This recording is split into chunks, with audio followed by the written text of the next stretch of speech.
kids, they give up their weekends, they give up their free time, they work as long as I asked them to work. We were both surprised. Exactly. Because the discipline is much higher and they can laugh, they can fool around sometimes, but especially the enthusiasm is there, and that's important because 5 out of 10 where I know, they come to school because they have to come to school. I love the enthusiasm, and I think this project only stimulates the kids and the mentality in the future.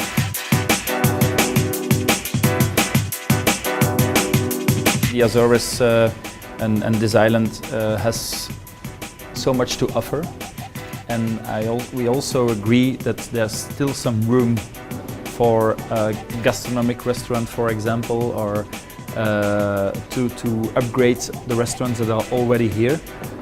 If you don't have a good hotel school, forget it. If this island can grow in a touristic way, it will be fantastic to be on a gastronomic island with a beautiful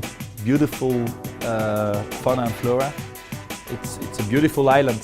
So these initiatives attract the right kind of tourism. You don't have to have 500 buildings and 60,000 young people partying every night until 6 a.m.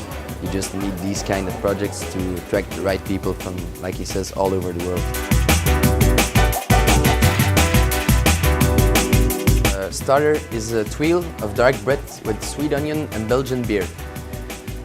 On this we serve local goat cheese worked up with olive oil and local herbs and cresses. The Luis Pato Maria Gomez is coming on the first dish because it's a player's wine. It's not a wine with so much complexity, it's more an aromatic wine on the young freshness. The second dish is a tartare, also typically Belgium, but with an Azorean beef, to combine with the local cracas. The wine that we chose on this dish is the Luis Pato Viñas Velhas, because you have the cracas in the tartare and you have the saline tone into the meat. Next we're working on local tuna, the big eye tuna. We gave it some Azorean hints. For the wine, I'm very happy to have a wine that is made from white grapes, but it's, like you see, a red wine.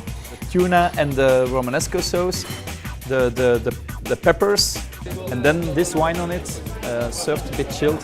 I think it's going to be a very nice combination.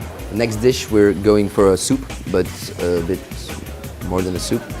So we made the caravaco. We took out the meat raw, which we're going to give in small medallions, small slices in the plate, served with just a small ravioli with, again, the core of the caravaco, the main course. We cooked local pork cheeks on low temperature. It's on 62 degrees for almost 24 hours. It's like we had the Viñas Velhas white. We will serve the Viñas Velhas red of Luis Pato. We marinated the local pineapples in local tea. The black tea worked up with a small amount of red fruit. Ending a meal with a bit of bubbles, it's, I think it's always party.